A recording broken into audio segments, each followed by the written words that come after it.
Bonsoir, chers tous. Bienvenue sur votre chaîne YouTube Medjob Informatique.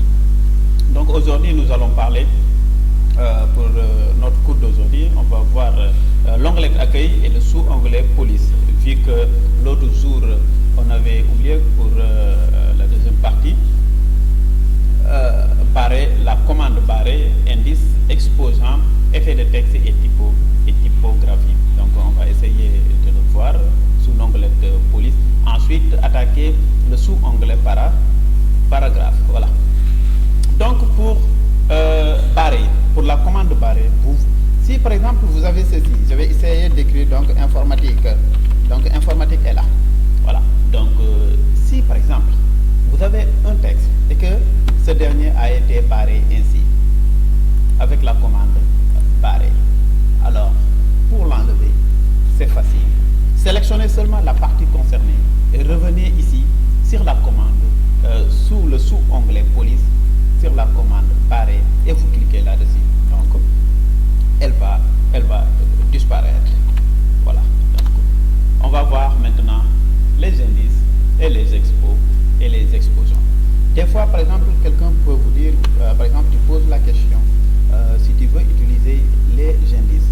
Par exemple, quand quelqu'un te dit, je fais la TL2A. Voilà. Donc là, on l'écrit ainsi, TL. Avant d'écrire le 2, vous devez d'abord faire appel à l'indice ou bien aux indices. Elles sont là. C'est le X avec le 2 en bas. Vous cliquez, le curseur se rabaisse automatiquement et vous écrivez 2A. Vous voyez?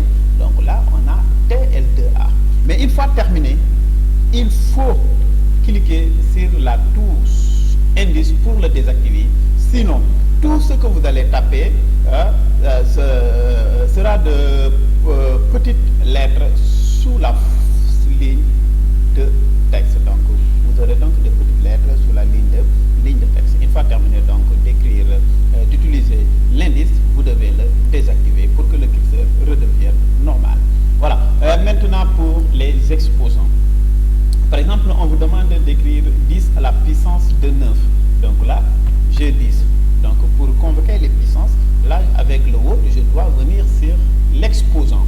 Voilà, cela veut dire taper de toutes petites lettres au-dessus de la ligne de texte.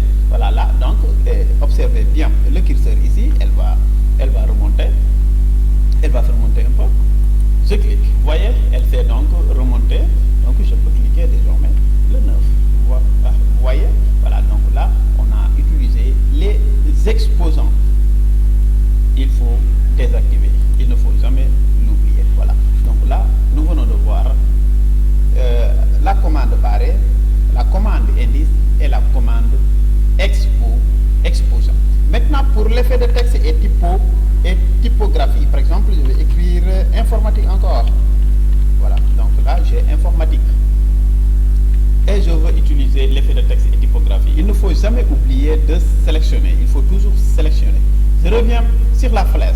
Comme je l'avais dit, sur sa commande, si vous voyez une petite flèche, ça c'est qu'il y a d'autres options à l'intérieur. Donc je vais essayer de poser le curseur sur chaque commande de effet de texte et typographie. Vous voyez, donc elle va prendre forme.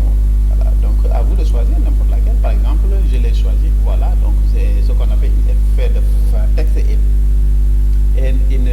effet de texte et typographie. Voilà, donc c'était simplement le cours que je devais remplir pour, par exemple, compléter la seconde partie avec onglet accueil et sous-onglet police. Voilà. Donc maintenant, nous allons attaquer ce qu'on appelle le sous-onglet paragraphe. Donc pour ce sous-onglet paragraphe, on peut avoir par exemple un texte. D'abord, comme première commande du sous-onglet paragraphe, on a d'abord ici les puces, la numérotation.